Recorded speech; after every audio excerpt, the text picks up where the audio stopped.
Welcome to the hour of 8, just 8 minutes past the top of the hour. I'm Robert Kirabo, Nyonyintono, and this is Good Morning Uganda Agenda, where we have a guest in studios. You're able to be part of the discussion through our various social media platforms, and of course, we have our WhatsApp number where you can send a message and be part of the topic of discussion. Well, today is World Tourism Day. Like we've given it the due diligence it deserves in terms of promotion in our earlier segments. This day has been celebrated since 1980. It was designated in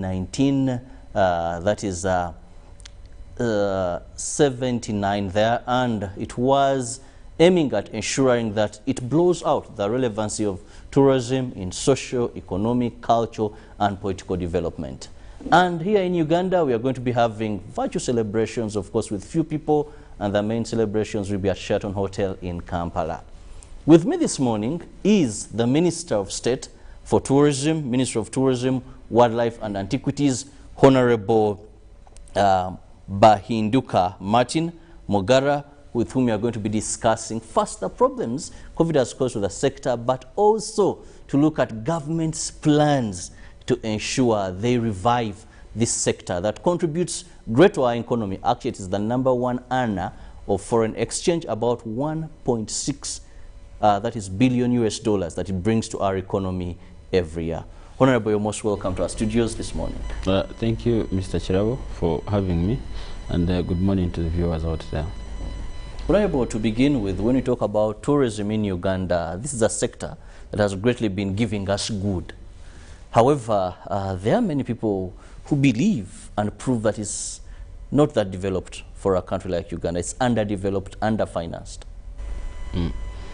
Well, partly I would agree, partly disagree. Of course, Uganda is not a first world country. Within our means, I think we are faring well. Well, there is still a lot that needs to be done, but for government, especially in terms of infrastructure, I think we've gone a step ahead, because you have infrastructure now to the remotest part of this country, especially within the protected areas. Yeah, so I think, and those are the major things that we should be looking at to make easy access for everyone, for you, the domestic tourist, for the foreign tourist, and most importantly, the issue of security as well, because it plays a key role. No one would want to come into a country where there is insecurity. So I think the few fundamentals that government has put in place that make it easy for anyone to access tourism and be a part of it. Yeah. So I still believe there is a lot that needs to be done, but government is committed. Yeah, and we shall see how we continue, especially during, I think we shall be discussing it more, the COVID pandemic and the negative impact it has had on the sector. But I think we are faring well. Well, that is something we are going to be discussing on later. But when we talk about COVID-19, even before we go to the recovery bit of it, let's look at the impact of COVID-19 to this sector, where, of course, you know, in terms of revenue, we almost collected half of what we used to collect before COVID-19. Hotel bookings, that is reducing from 59 to almost 20%. Well, of course, COVID has been a challenge, not only to Uganda, but to the entire tourism sector across the globe. The tourism sector is a key player internationally, leave Uganda alone. And if you look at the revenues that it brings in, it's quite an amount of money, employs quite a big amount of people, but I'll mainly focus on Uganda, like you said earlier. Around 2019, before COVID came in, we were making around $1.6 billion, which is quite an amount of money. If you change it to trillion, and by the way, for a period of around 5 years, previously 2019, the contribution of tourism alone was averaging between 6 and 7% of our GDP, of our national budget. So I think you can see how much it contributed. But after we were hit by COVID, of course, these numbers went so low. Probably around 2020, we made around, I think, $400 million. So you can imagine we lost so much employment. A sector that was employing around, like I was saying, 600,000 people going to 200,000. Hotel bookings going down. Restrictions all over. We had the internal lockdowns across the world, not only in Uganda. So yeah, so we're affected so much. But of course, now we have hope. The sector is recovering, especially because of vaccination. A number of European countries that are vaccinated now feel, those that have gotten the jab now feel they can easily move. And there's been a bit of opening up. And of course, we've had this discussion across, not only in Uganda, but across the world, that the only thing that will have us recover this sector to the normal that it was in before is by vaccination. So we can create a herd immunity and have people move freely. Yeah, so I'm very optimistic that soon we shall get back, because this year probably we are targeting to, if we can make around $1 billion again this year, then we're on the right track. Yes. But talking about making $1 billion this year, we know the pandemic is really still a very big problem in terms of this sector. Like you said, if you look at hotel bookings that have reduced, of course there's recovery, but not yet there. The average, I know that most of the hotels at least have 51.9% bookings. They may not have gotten to about 40 of that. But let's look at now government. This is an area where we get a lot of money, and we want to look at government plans. Individuals could have the way they are struggling, but what are the direct plans, direct efforts by government to ensure that we recover this sector to again contribute greatly to our GDP? Thank you so much. And I think world over, one thing that we've learned is, and actually there is no country that is developing tourism without developing, without engaging the domestic, the very communities, the very Ugandans or the very nationals of whatever country it is to travel first. So definitely what COVID has taught us is we cannot, going forward, continue relying on foreign tourism as the solution alone. So we are going to do a lot of focusing on domestic tourism. We are going to promote domestic tourism. And like wherever I go, I've always implored Ugandans, please travel. This is a very beautiful country.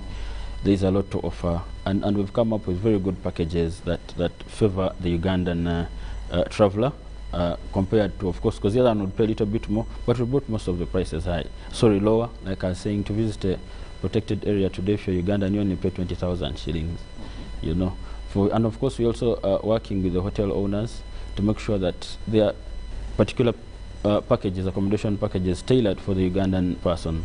Sure, paying in dollars. I'm a Ugandan, then I come to a hotel in Uganda, I have to pay dollars. Yes, dollars. The dollars is one thing, but equally, how much in dollars? It's a crazy amount of money. I mean, you're paying $250, $200.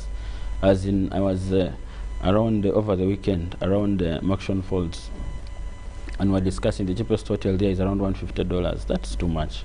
So what we are saying is we're engaging hotel owners, but also opening up space so that we can have quite an amount of accommodation in these areas, so that Ugandan would now choose. You see, the more you have a lot, the lesser the price. But when you have few, then of course there will be, you know, because there's a lot of competition, there's demand for these facilities.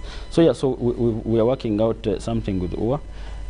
Of course, recently they also advertised, trying to give concessions and open up more space. So the more we have out there, then it would be easier, because we cannot talk about domestic tourism without, of course, looking at pricing that favors a Ugandan. Like I said as well, very soon we shall be unveiling a campaign that will be talking about Destination Uganda, uniquely now, a new brand out there, just tailored for the Ugandan market, for the domestic market. Because what we've been having has been more for the international market. Yeah, but even for the international market, we are rebranding that. We're coming up with something much better. That is through Uganda Tourism Board? Yes, or it's yes, no, through UTB, of course, our sister agency that handles marketing and promotion. Yeah, so I think we are getting there. And then, of course, the other thing that I've talked about is mainly the infrastructure. We have some areas where we have access challenges. But like I said, the government is committed, especially even this financial year, to working on a number of roads, so that there is much easier access. So that it's easier for, I keep saying this, for Ugandan to travel whenever you can. Like I said, today you can put some fuel in a Vitz, the smallest car that we have. I think they're even smaller ones, and drive up to Ntoroko, or up to Kasese, or up to Maction Falls without any problem. So we are going to open up infrastructure as much as we can. So you don't need a 4x4 that takes a lot of fuel to get there. Yeah, so I think if we can look at that, because let's say our brothers in Kenya, I was there some time back, and trust me, they were not that hit. The hotel owners continued operating because the Kenyans picked interest in travel. So yeah, so the only way we can create more resilience going forward is by having the Ugandans to move. So I want to implore them, leave the Dubais alone. I don't know what is there, just sand, and you just move outside the country. I know a number of youth like me here who enjoy partying a bit. someone will buy a bottle of whiskey in a bar at around 250, 350. That fuel is enough to take you up country and back with your family. So you go, you can have let's first understand what is hindering Ugandans from participating in domestic tourism. I was looking at the ratings of Kenya. Kenya, number one, the agenda tourists they receive will be from the United Kingdom or USA. But second come from Uganda. So this was disturbing my mind. If these people cannot spend this money home, but they can go to visit Masai Mara land, they are contributing so much to Kenya's economy than they are doing. What are some of the challenges facing domestic tourism? Why are we not visiting these sites in Uganda? Well, first of all, if they are contributing to the Kenyan economy, that is fair, because, you know, within the East African community. And interestingly, also during lockdown, the biggest number of visitors that we had in Uganda were actually Kenyan, over 53%. So I think we are sharing. They are giving us, we are giving them something. But of course, I think the challenge would be now going even beyond Kenya, because we don't get much out of. But of course, we're also telling them, you also come to Uganda, like we're opening up so many marketing, at least selling our brand in Asia now. We're opening up space so that we can have a wider range of domestic tourism. But like I say, definitely the biggest challenge to the Ugandan has been the pricing, because I can assure you, the only way you qualify someone as a tourist or as a traveler is if he spends probably around 24 hours in a protected area, in a conservation area. That means you'll have spent a night. But I can assure you, the prices are ridiculous. Even for me, minister, really, spending $250 a night would be a crazy amount of money. So we have to change this and have you know, get our Ugandans included as well. Let's find a way of and of course we're discussing the attitude as well of the hotel owners towards the Ugandan. We have a big problem with human resource, you know, the unprofessionalism, because they'll give a Ugandan a second-class treatment. And interestingly, there are so many Ugandans who travel, who even have more money than these white people who spend a bit more. So we are saying, and that's why one of the things that we are looking at is developing human resource. Like, you know, we have an institution in Jinja called UHTTI that is to do with mainly training of human resource, especially within the tourism sector, in the services. And I want to thank government, especially under His Excellency the President, because he made the decision. He made sure we got some funding. And if you know the former Crested Cranes, I think it's still there, Crested Crane Hotel in Jinja. So now we have reconstructed it, given it a new look, so that it can be a training hotel for the very students, and also building a school. And government has so far spent around $6 million. They are looking at investing another $12 million to make the institution one of the best in Africa, so we can have the best students out there to participate and compete. Is that the human resource gap? Does that explain or justify why we are seeing a number of our recreation centers, tourism centers being taken over by foreigners, not only in that field of investment, but in terms of labor? Many hotels, you go to Kenyans as the managers, and you ask where are the Ugandans? Yes, and the truth is, if you went to Hotel College in Kenya, you know, this is like one of the best. And we are partnering with the Kenyans. We invited them over so we can share a lot of experience together. But they are more professional. They have invested a lot of money in human resource. I can assure you, in Kenya, what we will be discussing about what we call the tourism development levy. They charge around $2 on so many things, on accommodation, on what. And all that money goes to only human resource training. So they've invested a lot. They have a number of people coming to learn actually from Kenya, from all over Africa, a number of countries. We've also sent there a few. So I think human resource would tackle a bit and have the Ugandans participate. Because you see, if you went to all the first-class places, hotels around, just even within Kampala, you'll actually realize that most of them are manned by the Kenyans. So I think it's important. But of course, what we are saying as well is we need to market this product a little bit more, have a number of people come in so that the hotel owners can equally get some good amount of money to be able to pay now the professional workers that will have been produced by these institutions that we put in place. Well, just to remind our viewers, you can be part of the topic of discussion as we celebrate World Tourism Day today by sending in your message, that is an SMS or a WhatsApp message on our number, which is 0709 60 25 92, 0709 60 25 92, and we will be reading them, and the Honorable Minister will be here to answer your questions regarding issues of tourism in our country. And don't forget our poll question, and that is, in celebration of World Tourism Day, what has been your best tourism destination? in celebration of World Tourism Day, what has been your best tourism destination? Please send in your reply to our various social media platforms, that is on Facebook, on Twitter, and of course our WhatsApp number that is on your screen. Honorable Minister, we've talked about human resource, you've talked about infrastructure, you've talked about security and others. But let's look at now funding of this sector to the people in this sector. We know it was hit, and we saw government come up with various stimulus packages to rejuvenate some of these sectors. When it comes to tourism, we greatly understand it is an area where you have to invest massively. If you have a fleet of vehicles, maybe hotels, and some of these stakeholders are really on their knees. They didn't have business, they are crumbling, they don't have monies. Even the money that you had put, I think that was in Uganda Development Bank, many would tell you they thought it was a grant that government was giving them, only later to discover that they had to pay interest, and some shunned the money. Well, of course, yes, and like any other sector, it's not only tourism that was hit, so many, the education sector. People are selling off, banks are taking people's schools and all that. So it's, let's appreciate that it's a global challenge, it's a new normal, and like I said, hope we get out of it as soon as we can. But well, government came up with a number of packages. First of all, in consideration to just the tourism sector. For instance, if you looked at the travel restrictions that we had, the second lockdown, I think the president said, no, I'll have the Ugandans, no movement for them, but I'll create clearance for the tourists. And they continued coming. That's why we see our numbers have peaked. Last year, we had around 21,000 tourists around this time in the first quarter. This year, we've had around 70,000. It's at least an enormous increase, because His Excellency took a decision understanding the importance of this sector and insisted that let's have them come in as long as they are handled in a manner that protects the rest of us. And even currently, if you look at what government has come up with to do with mandatory testing at the airport, there is a different consideration for the tourist, because he comes in, a sample is picked, and he goes right to the hotel if he's booked through a travel operator. So he can get his sample from the hotel and move to wherever he's moving. Not like the other who has to come sit at the airport for 1 to 3 hours waiting for results. So it's been a little bit of consideration.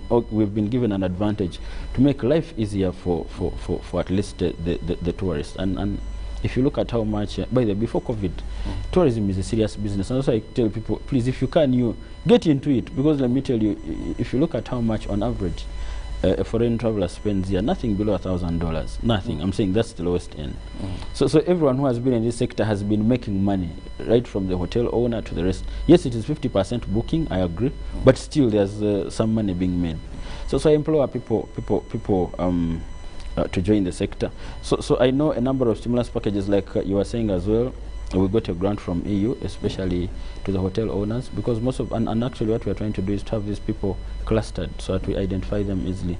We must have the tour operators registered so we can easily monitor them. Recently we had an incident where a tour operator ran away with the, of course, booked some guests in, dumped them in a protected area and scattered. And you see that gives us a bad image. So we have to find a way of streamlining them so we can manage them easy. In a situation where someone does that, you can easily be penalized, or maybe your license cancelled out. So yeah, so the hotel owners negotiated something where they got a grant from the European Union, I think around $6 million. Yeah, some have benefited of it, because I know around 90 people applied. So far 21 have gotten. That is also another issue they are pointing out, that you see bureaucracy seems also to be draining their interest. Yeah, it is a challenge. Of course, for me, I would want things to be done. You've given money, let it go there and then. But of course, there are these processes like any other bank. I mean, those are beyond me. But what we are doing is to engage with UDB to make sure that even these others that have not been considered get. Of course, there was a challenge why, because now you see it's no longer a grant as such. They give you a particular percentage of a grant and the rest is a loan. But I think it's a fair deal, really. If you really need the money, because if I'm going to give you 500 million, the 200 million is a grant, the 300 is a loan that you can pay over a period at 12 and 8%. I think it is a fair deal. So I think we have some little bit of advantage. But the biggest solution to all this really is we must have a global approach to it, because you see we are dealing with business that cuts across all boundaries, not only Uganda and Kenya. So that's why we are saying that what we are praying for is, of course, is vaccination. That is the only way we shall have movement easy, we shall have lockdowns go down, and we shall have people enjoy movement the way it was. Well, players in this sector recently actually were together in Fort Portal, where we're meeting, that is a union that brings together those in hotels, tourism, supermarket, foods, a regional workshop there. But Honorable, for Uganda's case, there is still a problem of multi-taxation, where a person who owns a hotel, I got to learn that at least they have about 18 different taxes.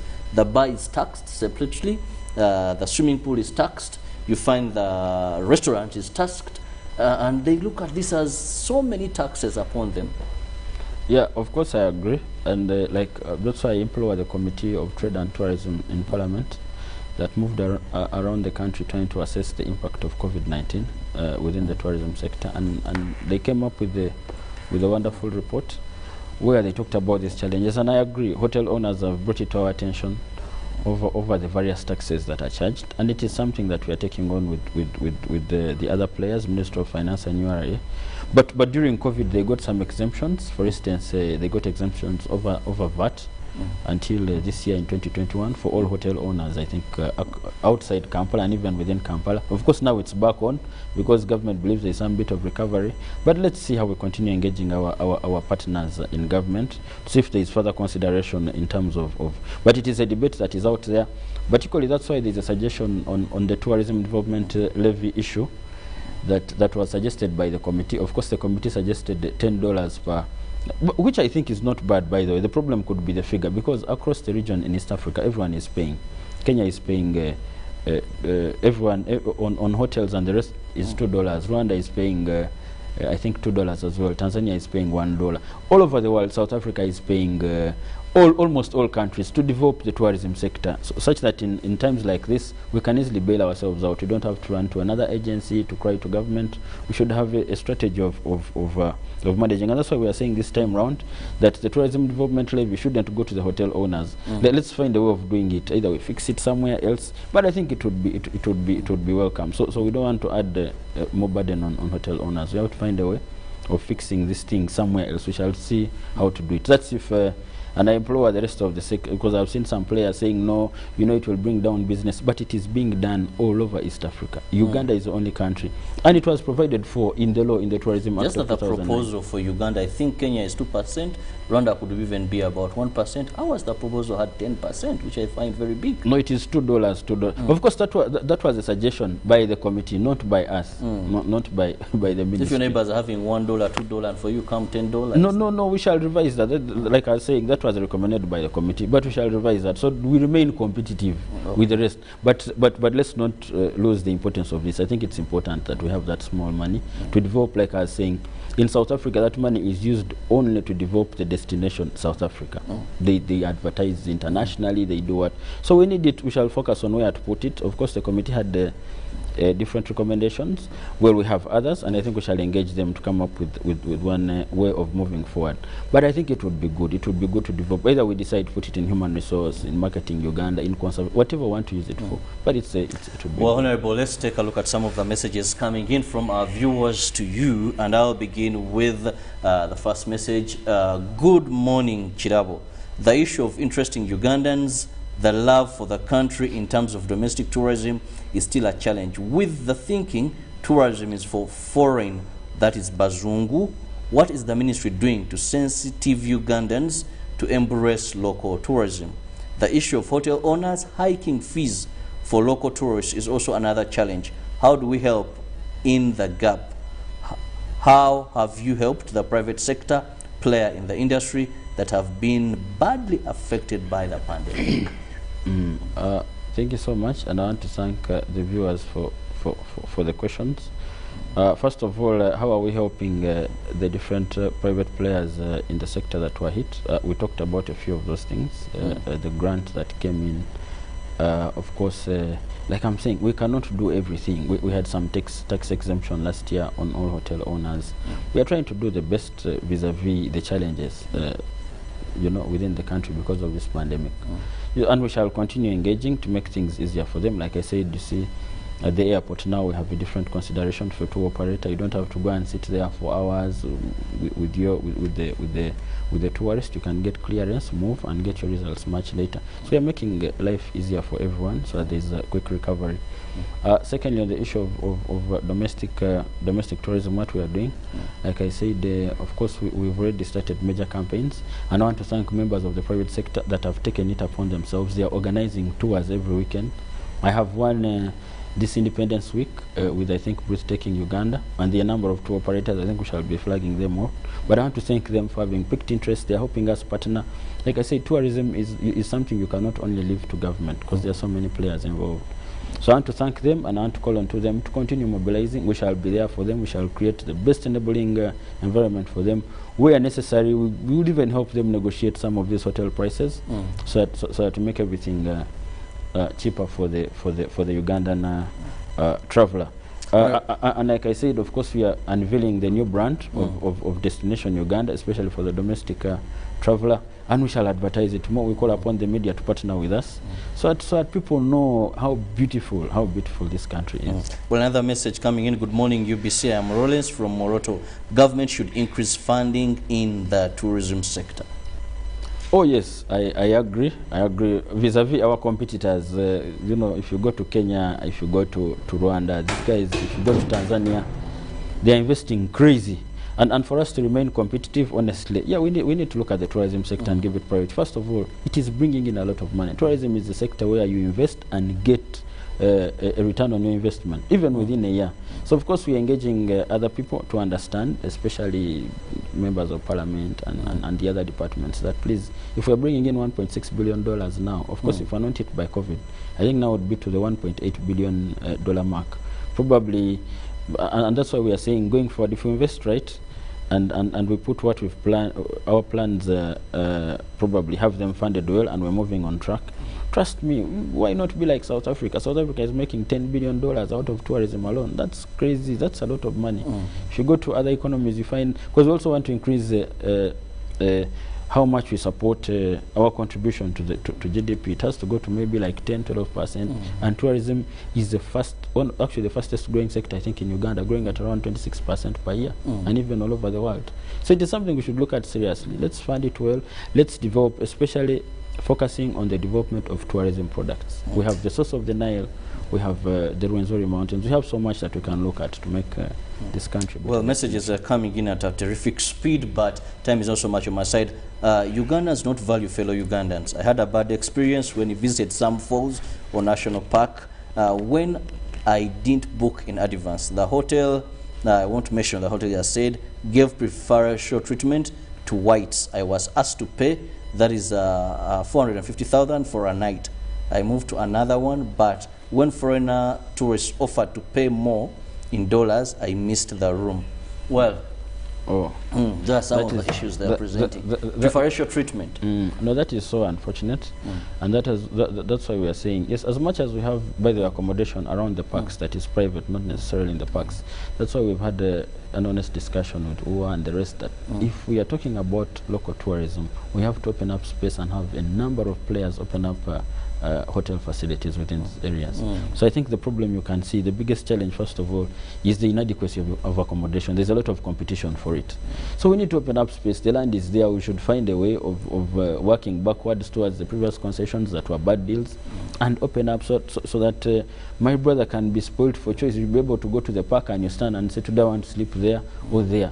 Not sleeping because you have no choice, because probably the only space left is that. But of course, we condemn the level of unprofessionalism, and I think it's important that this is brought to our attention whenever, especially for hotels that are within the protected areas, because we have concessions with them, we have agreements on how to handle a few things. Those ones we can always penalize. If it's from our own officials, then definitely why not? The information should be brought out, and we are going to make it as easy as it can be for any Ugandan out there, for any traveler, to be able to avail us information so that we can also have quick responses. We are going to put up a mechanism in place that will make all this easy for us. Honorable, finally, as you give us your final remarks, also mention about the day-to-day, the celebrations, and what they're going to be like. Of course, it's unfortunate still because of COVID. We are going to have a very small number of people in attendance, but it's going to be mainly virtual. It is an international celebration, not only limited to Uganda. Of course, where people appreciate tourism, and this time the theme is to do with the tourism and inclusiveness of our community. That is inclusive growth of the sector. Of the sector. We want to see how everyone in the, especially the disadvantaged ones, the people at the bottom of the value chain, can start benefiting out of tourism. I saw you play a video that was made by UTB on how the Kijong community is benefiting out of tourism. So, and of course, you know, there's some revenue sharing. For instance, currently, UWA puts aside 20% of all its collections, and that money is given to the communities surrounding the protected areas, and it's quite huge. As in Kiriandongo the other day, before COVID, they were getting around 1.4 billion Uganda shillings. Oh, yeah, just revenue sharing. I was over the weekend when I was in Nakasongo area, Buruli, around there? In Buruli, just here in Bunyoro still this year. But of course, because of COVID, now the revenues have gone down. They were getting 400. The likes of Bliss are getting 900 million. It's quite an amount. So we are trying to see how we engage these communities, how we educate them, how we sensitize them, so they can start tapping off this resource of traveling. It shouldn't be a white man coming and just leaving. So we're also going to develop packages that push our travelers into these communities, buying crafts, you know, engaging in all kinds of activities, looking at the culture, looking at the food. So yes, so we are looking at widening most of this so that the local Ugandan can benefit and appreciate the importance of conservation in the first place, that these animals are not supposed to be eaten, that they bring in a lot, and we are making something of them. So I think that's the theme this year. And of course, it's not going to only stay on paper. We've already started it, and we're going to continue engaging our partners to see how we support and make sure the local person benefits. Well, I want to thank you so much, Honorable Bahinduka Martin Mogara, who is the State Minister, that is for Tourism, Ministry of Tourism, Wildlife and Antiquities, for having found time for us. We know it is a very busy schedule he has, because he has to officiate that is at the function happening and beginning at 9. But also from Tito, I have the Queen Elizabeth National Park, the hike on Mountain Rwenzori. I think that is responding to the poll question, your best tourist destination as a Ugandan. And he says Queen Elizabeth National Park, the hike on that is a Mountain Rwenzori. That is his best. But as we wind up also, Honorable, the apple doesn't fall far from the tree. Also, please, I urge also politicians, leaders, as we talk about domestic tourism for the youth, let's see MPs one day go and visit these sites. Let's see ministers, cabinet ministers, the whole of you also visit. But when we see you have weddings in Dubai, when we see you celebrate trips outside, then I think it doesn't really motivate us. We also need to see you. I want to see my honorable minister with the family over the weekend in Makshon Falls, CP Falls. But most of the times we see you people, you're choosing Dubai, you're choosing other countries. So where does it leave the ordinary Uganda? Well, happy Tourism Day. Let's enjoy the celebrations. Probably before you leave that, well, a number of politicians, by the way, are traveling, though they do it independently. They don't share so much. But I think you people want to see it publicly that we are moving. We are going to organize, and we shall be showing you where we are. But a number of them have been moving. They are happy about it, and they are supporting us in every kind of way. Okay, Mr. Well, I have to leave room for that is Ruben Kasela to take you through the sports updates, and of course keep the messages coming in. We need to know your favorite tourism destination as a Ugandan on our social media platforms. Have a good day. God bless you.